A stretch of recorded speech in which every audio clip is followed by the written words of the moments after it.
Last எபிசோடில் என்ன நடந்திருக்குன்னா, ஹீரோவுக்கு உடம்பு சரியில்லாமல் போயிருக்கும். ஹீரோயின் அவனை ஹாஸ்பிட்டல் கூட்டிகிட்டு வருவா. அங்கே அவனுக்கு ட்ரீட்மெண்ட் பார்க்க ஹீரோயினோட டாக்டர் ஃப்ரெண்ட் இருப்பான். டாக்டர் இவனை ஃபுல்லாக செக் பண்ணிவிட்டு, இவன் தனக்கு தானே ஃபீவர் வர வச்சிருக்கான், என்ன பண்ண, மழையில் நனைஞ்சியா இல்லை ஜில்லுன்னு தண்ணியில் குளிச்சியான்னு ஹீரோவை பார்த்து கேட்பான். இவன் சொன்னதெல்லாம் உண்மைதான். ஹீரோ ஜில்லுன்னு தண்ணியில் குளிச்சு காய்ச்ச வர வச்சிருப்பான். அப்போ தான் ஹீரோயின் இவன் கூட இருப்பான்னு டாக்டர் கரெக்டாக உண்மையை கண்டுபிடிச்சிருவான். அதனால ஹீரோயினோட கையை டைட்டாக பிடிச்சிட்டு, இல்லை நான் அந்த மாதிரிலாம் எதுவும் பண்ணலைன்னு சொல்லி சமாளிப்பான். அப்போ சரி நீங்கள் அட்மிட் ஆகுன்னு ஹீரோட்ட சொல்லிட்டு டாக்டர் அங்கேருந்து போயிடுவான். ஹீரோயினுக்கும் அவன் மேலே லேசாக டவுட் வரும். சளி இருமல்னு எதுவும் இல்லை, அப்புறம் எப்படி திடீர்னு காய்ச்சல் வரும்னு யோசிப்பான். ஆனால் அவன்கிட்ட கேட்க மாட்டான். கொஞ்ச நேரம் கழிச்சு டாக்டர் வருவான். இப்போ வாட்ச சொல்லி எதுக்காக நீ இப்படி பண்ணன்னு ஹீரோவை பார்த்து கேட்பான். உடனே ஹீரோயின் என் ஹஸ்பண்டை பற்றி எனக்கு தெரியும், அவர் வேணுக்குன்னு இப்படிலாம் பண்ண மாட்டாருன்னு அவனுக்காக டிஃபெண்ட் பண்ணுவா. நீங்கள் நல்லா ரெஸ்ட் எடுங்க, உங்களுக்காக சாப்பாடு வாங்கிட்டு வரேன்னு சொல்லிட்டு அங்கேருந்து கிளம்பிடுவா. அப்புறம் டாக்டரும் ஹீரோவும் உட்காந்து பேசிக்கிட்டு இருப்பாங்க. இந்த பொண்ணு உன்னை ப்ரொடெக்ட் பண்ணுற மாதிரி வேற யாரையும் ப்ரொடெக்ட் பண்ணது இல்லை தெரியுமான்னு டாக்டர் ஹீரோ கிட்ட சொல்லுவான். இப்படிலாம் டாக்டர் பேசிக்கிட்டு இருக்கும்போது ஹீரோவுக்கு ஒன்று ஞாபகம் வரும். ஹீரோயின் ஹீரோட்ட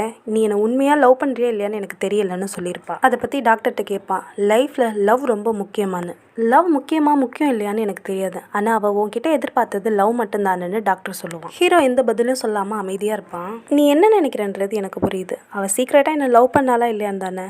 நான் அவளுக்கு ஒரு காலத்தில் ப்ரப்போஸ் பண்ணேன், ஆனால் அவள் என்னை அக்செப்ட் பண்ணலை. அவள் யாரை லவ் பண்ணான்னு உனக்கு தெரியுமான்னு ஹீரோ டாக்டர்கிட்ட கேட்பான். அதுக்கான ஆன்சரை என்னால் உனக்கு சொல்ல முடியாது, நீயே தேடி கண்டுபிடின்னு டாக்டர் சொல்லுவான். அவள் லவ் பண்ணது யாராக வேணா இருக்கட்டும், ஆனால் என் ஒய்ஃபை என்கிட்ட இருந்து யாராலையும் பிரிக்க முடியாதுன்னு ஹீரோ சொல்லுவான். இவங்க ரெண்டு பேரும் பேசிக்கிட்டு இருக்கும்போது ஹீரோயின் அங்கே வந்துடுவா. ஹீரோயின் வரவும் டாக்டர் அங்கேருந்து கிளம்பிடுவான். அப்போ ஹீரோயினை பார்த்து நீ இவனை தான் சீக்கிரட்டாக லவ் பண்ணியான்னு கேட்பான். அப்படிலாம் எதுவும் இல்லை, நீங்கள் தான் தப்பாக புரிஞ்சுக்கிட்டீங்கன்னு ஹீரோயின் சொல்லுவாள். ட்ரீட்மெண்ட் முடிஞ்சு ஹீரோவும் ஹீரோயினும் வீட்டுக்கு வந்துடுவாங்க. நீங்கள் நல்லா ரெஸ்ட் எடுங்க, நான் வீட்டுக்கு கிளம்புறேன்னு ஹீரோயின் சொல்லுவாள். இதுவும் உன் வீடு தானே, நீ இங்கேயே இருக்கலாமேன்னு ஹீரோ கேட்பான்.